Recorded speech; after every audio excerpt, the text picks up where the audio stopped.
നമസ്കാരം, രുചികളുടെ ലോകത്തിലേക്ക് എല്ലാവർക്കും ഒരിക്കൽ കൂടി സ്വാഗതം. അപ്പോൾ ഈസ്റ്ററൊക്കെ ഇങ്ങ് എത്തി. അപ്പോൾ ഇന്നത്തെ നമ്മുടെ ഒരു റെസിപ്പി എന്ന് പറയുമ്പോൾ ഈസ്റ്റർ സ്പെഷ്യലാണ്. സാധാരണ ഈസ്റ്ററിനും ക്രിസ്മസിനും ഒക്കെ ഉണ്ടാക്കാറുള്ള വട്ടയപ്പമായിട്ടാണ് നമ്മളിന്ന് വന്നിരിക്കുന്നത്. വട്ടയപ്പം നമ്മൾ ഉണ്ടാക്കുന്ന സമയത്ത് കപ്പി കാച്ചുമൊക്കെ ചെയ്യാറുണ്ടല്ലോ. അപ്പോൾ ഇവിടെ അതൊന്നും ആവശ്യമില്ല, അതൊന്നും ഇല്ലാതെ തന്നെ നമുക്ക് എളുപ്പത്തിൽ ഉണ്ടാക്കിയെടുക്കാം കേട്ടോ. അപ്പോൾ ഇതിൽ പറയുന്ന ഒരു മധുരത്തിൻ്റെ അളവ് കുറച്ചുകൂടി കൂട്ടിക്കഴിയുമ്പം വേറെ ഒന്നും സൈഡ് ഡിഷ് ഒന്നും ഇല്ലാതെ അത് മാത്രമായിട്ട് കഴിക്കാൻ പറ്റുന്ന തരത്തിലാണ്. ഇനിയിപ്പോൾ ഈ ഒരു മധുരത്തിലാണെങ്കിൽ നിങ്ങൾക്ക് സൈഡ് ഡിഷിന് ചിക്കൻ കറി അങ്ങനെയൊക്കെ ഉണ്ടെങ്കിൽ അതും അടിപൊളിയായിരിക്കും കേട്ടോ. അപ്പോൾ എന്തായാലും നമുക്ക് അധികം പണിയൊന്നും ഇല്ലാതെ കപ്പിയൊന്നും കാച്ചാതെ എങ്ങനെയാണ് വട്ടയപ്പം ഉണ്ടാക്കുന്നത് ഒന്ന് വേഗം പോയി നോക്കിയിട്ട് വരാം.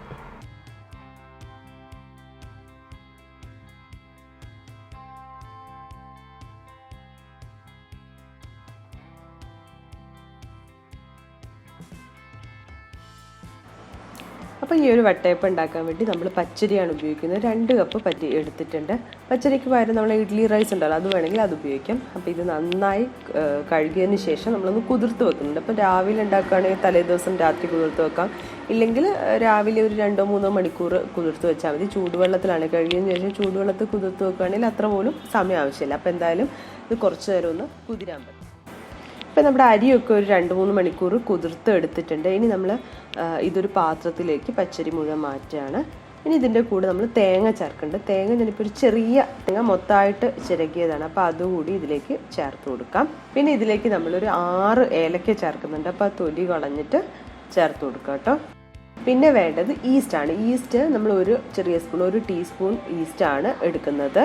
പിന്നെ ചോറ് വേണം, വേവിച്ച ചോറ്. ചോറിപ്പം ഇത് സാധാരണ അരിയുടെ ചോറാണ്. ചോറിപ്പം ഞാൻ എടുത്തിരിക്കുന്ന ഒരു 3 ടേബിൾ സ്പൂണാണ്.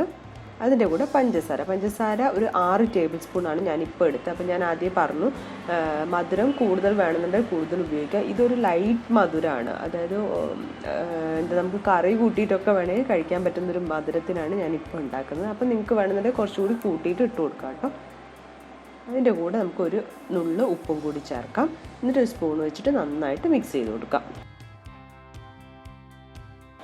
ഇനി ഈ മിക്സ് ചെയ്ത തേങ്ങയും അതുപോലെ അരിയെല്ലാം ചേർന്നിട്ടുള്ള അതൊന്ന് അരച്ചെടുക്കണം. അപ്പോൾ മിക്സിയുടെ വലിയ ജാറുണ്ടെങ്കിൽ നിങ്ങൾക്ക് ഒരുമിച്ചിട്ട് ഇട്ട് അരച്ചെടുത്താൽ മതി.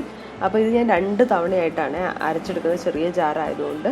അപ്പോൾ ഈ ഒരു കൂട്ട് പകുതി ഇതിലിട്ട് കൊടുത്തിട്ട് പിന്നെ നമുക്ക് ഇതിലേക്ക് ചേർക്കുന്നത് വെള്ളം ചേർക്കണം. അതിൻ്റെ കൂടെ തന്നെ നമ്മൾ ആ ഒരു തേങ്ങ ഉപയോഗിച്ചിട്ടുണ്ടല്ലോ, അതിൻ്റെ തേങ്ങാ വെള്ളം ഉണ്ടെങ്കിൽ അതും എടുക്കാം. എനിക്കൊരു 1/2 കപ്പോളം തേങ്ങാ വെള്ളം കിട്ടിയിട്ടുണ്ട്. അപ്പോൾ ആദ്യം ഒരു പകുതി എടുത്തിട്ട് ഒരു 1/2 കപ്പ് തേങ്ങാ വെള്ളം പിന്നെ ഒരു കപ്പ് വെള്ളവും ചേർത്തിട്ടാണ് ഞാൻ അരയ്ക്കുന്നത്. അപ്പോൾ ഏതാണ്ട് നമുക്കറിയാലോ ഒരു ദോശയുടെ പരുവത്തിലൊക്കെ ആവുന്ന രീതിയിലാണ് അരച്ചെടുക്കേണ്ടത്. അപ്പോൾ എന്തായാലും ഇത് അരച്ചെടുക്കാം. ഒരു പ്രാവശ്യം അരച്ചെടുത്തിട്ടുണ്ട്, അത് ഞാൻ പാത്രത്തിലേക്ക് മാറ്റുകയാണ്. ഇനി ബാക്കിയുള്ളതും കൂടി നമുക്ക് അരച്ചെടുക്കാം. അപ്പോൾ രണ്ടാമത്തെ ബാച്ചും അരച്ച് കഴിഞ്ഞിട്ടുണ്ട്.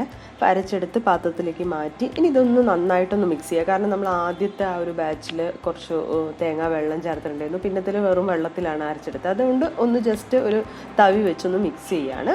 എന്നിട്ട് അടച്ച് വെക്കാം. ഇനി ഒരു 5 മണിക്കൂറെങ്കിലും കഴിഞ്ഞിട്ട് നമുക്കൊന്ന് എടുത്തു നോക്കാം. അപ്പോൾ പിന്നെ തലേദിവസം രാത്രി അരച്ച് വെക്കുകയാണെങ്കിൽ രാവിലെ ആകുമ്പോഴത്തേക്കും ഏതാണ്ട് റെഡി ആവും കേട്ടോ. അപ്പോൾ ഇതാ ഏതാണ്ട് ഒരു 5-5.5 മണിക്കൂർ കഴിഞ്ഞിട്ടുണ്ട്. നമ്മുടെ ബാറ്റർ ഇവിടെ ഈ ഒരു പാകത്തിനായിട്ടുണ്ട്. എന്നിട്ട് ഒന്നും കൂടി നമ്മൾ ഒന്ന് ഇളക്കി കൊടുക്കുകയാണ്. ഇളക്കി കൊടുക്കുമ്പോൾ ശ്രദ്ധിക്കേണ്ടതെന്ന് വെച്ചാൽ ഒരു ഡയറക്ഷനിൽ തന്നെ ഇളക്കി കൊടുക്കാൻ വേണ്ടിയിട്ട് നോക്കുക കേട്ടോ. ഈ ഒരു കട്ടിയിലാണ് നമ്മൾ ദോശമാവിൻ്റെ ആ ഒരു രീതിയിലാണ് അരച്ചെടുത്തിട്ടുള്ളത്.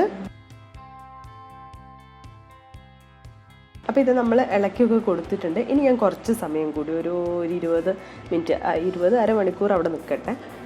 അപ്പോൾ അത് കഴിഞ്ഞിട്ടാണ് നമ്മൾ ആവിയിൽ വേവിച്ചെടുക്കാൻ പോകുന്നത്. അപ്പോൾ ഇപ്പോൾ ഏതാണ്ട് ഒരു 20 മിനിറ്റ് എല്ലാം കഴിഞ്ഞിട്ട് നമ്മൾ ഇളക്കി കഴിഞ്ഞതിന് ശേഷം അങ്ങനെ കൃത്യമായിട്ടുള്ള സമയമൊന്നും നോക്കണ്ട, നമുക്ക് ഏതാണ്ട് മാവൊക്കെ ഒന്ന് കൂടി പൊന്തി വരുന്ന ആ ഒരു സമയം നോക്കിയാൽ മതി. അപ്പോൾ ഇനി നമുക്ക് ഇത് ആവി കയറ്റിയെടുക്കാൻ വേണ്ടിയിട്ട് ഒരു പരന്ന സ്റ്റീലിൻ്റെ പ്ലേറ്റോ അല്ലെങ്കിൽ ഒരു കേക്ക് ടിന്നൊക്കെ ഉപയോഗിക്കാം. ഞാൻ കേക്ക് ടിന്നാണ് എടുക്കുന്നത്. അപ്പോൾ ആ കേക്ക് ടിന്നിൽ ആദ്യം നമുക്ക് കുറച്ച് നെയ്യൊക്കെ തടവി വെക്കാം. ഇതിങ്ങനെ പെട്ടെന്ന് വിട്ട് കിട്ടാൻ വേണ്ടിയിട്ടാണ്.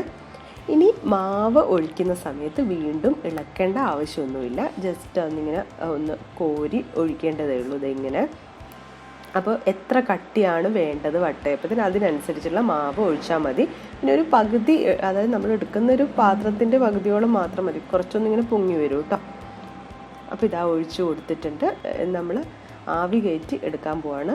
അപ്പോൾ ഇഡ്ഡലി തട്ടിൽ വെള്ളം വെച്ചു, ചൂടായി വരുമ്പോൾ ഒരു തട്ട് വെച്ചു, ഇനി ഇതിൻ്റെ മുകളിലേക്ക് വെച്ച് കൊടുക്കുകയാണ്.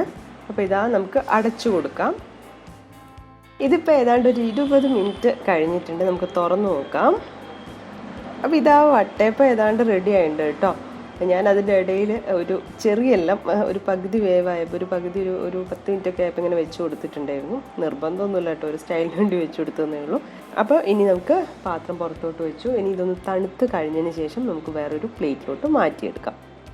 അപ്പം നമ്മുടെ വട്ടയപ്പം ഇവിടെ റെഡി ആയിട്ടുണ്ട്. കണ്ടല്ലോ എന്ത് സോഫ്റ്റാണ്. സാധാരണ എല്ലാവരും പറയുന്നുണ്ട്, അയ്യോ ഞാൻ വട്ടയപ്പം ഉണ്ടാക്കി ഇത് ഭയങ്കര ഹാർഡായി പോയല്ലോ. പക്ഷേ അങ്ങനെയൊന്നുമില്ല. ഇതേ ഒരളവിൽ ഉണ്ടാക്കി നോക്കിയിട്ടുണ്ട്, ഇതുപോലെ നല്ല പഞ്ഞി പോലത്തെ വട്ടയപ്പം കിട്ടുന്നതാണ്. അപ്പോൾ എല്ലാവരും ഒന്ന് ട്രൈ ചെയ്ത് നോക്കുക. എന്നിട്ട് നിങ്ങളുടെ അഭിപ്രായങ്ങളൊക്കെ കമൻസ് ആയിട്ട് അറിയിക്കുക.